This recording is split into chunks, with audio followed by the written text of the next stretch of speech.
અમેરિકામાં લીગલી અથવા ઇલીગલી ચાલતા ગેમ્બલિંગ મશીન્સનો બિઝનેસ બિલિયન્સ ઓફ ડોલરનો છે, જેમાં ગુજરાતીઓ પણ જીકતી કમાણી કરે છે.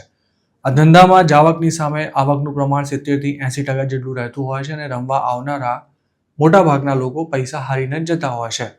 જોકે નોર્થ કેરોલાઇનામાં એક એવા ભેજાબાજની પોલીસે ધરપકડ કરી છે કે જે એક ડિવાઇસનો યુઝ કરીને ગેમ્બલિંગ મશીનમાંથી મોટી રકમ મેળવતો હતો. એરિક નેલ્સન નામના 47 વર્ષના આ ભેજાબાજની સાથે અન્ય એક આરોપીની પણ ધરપકડ કરવામાં આવી છે.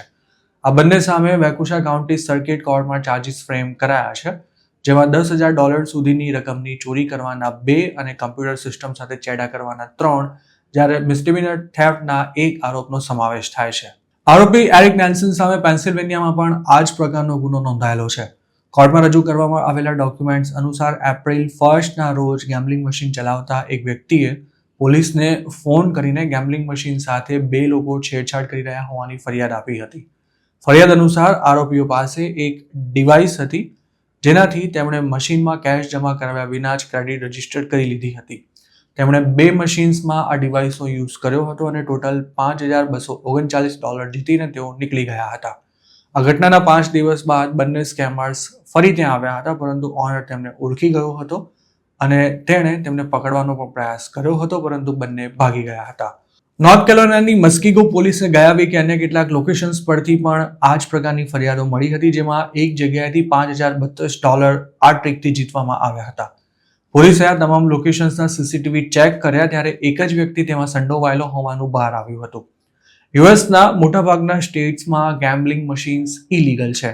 અમેરિકન ગેમિંગ એસોસિએશનના એક રિપોર્ટ અનુસાર 2022માં સમગ્ર અમેરિકામાં 5.80 લાખ ઇલીગલ ગેમિંગ મશીન્સ હતા, જ્યારે લીગલ ગેમિંગ મશીન્સની સંખ્યા 8.70 લાખ જેટલી થતી હતી. યુએસમાં ગેમિંગ મશીન્સ પર વર્ષનો $109 બિલિયન થી પણ વધુનો જુગાર રમાય છે, જેમાં ગુજરાતીઓ જોરદાર કમાણી કરે છે. જે સ્ટેટ્સમાં ગેમિંગ મશીન્સ ઇલીગલ છે ત્યાં પણ તેને ઓપરેટ કરવામાં આવે છે અને આવી જગ્યાઓ પર રેડ પડી હોવાના સમાચાર પણ અવારનવાર આવતા રહે છે. હજુ ગયા શનિવારે જ કોલોરાડોમાં બ્યુબ્લો પોલીસ ડિપાર્ટમેન્ટે એક ગેમિંગ મશીન આર્કેડ પર રેડ કરી 40 મશીન્સ અને $42,000 થી પણ વધુની કેશ જપ્ત કરી હતી.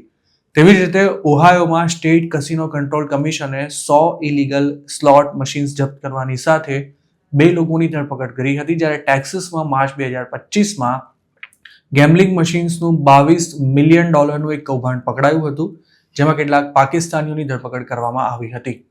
યુએસમાં ગેમિંગ મશીન્સ ચલાવતા ગુજરાતીઓનું માની તો ઘણીવાર સ્ટોરનો જેટલો બિઝનેસ ના હોય તેનાથી વધારે કમાણી ગેમિંગ મશીન્સથી થઈ જતી હોય છે, જેથી જે સ્ટેટમાં બિઝનેસ ઇલીગલ છે ત્યાં પણ લોકો ચોરી છુપીથી પોલીસની નજરમાં આવ્યા વિના ગેમિંગ મશીન્સ ચલાવતા હોય છે.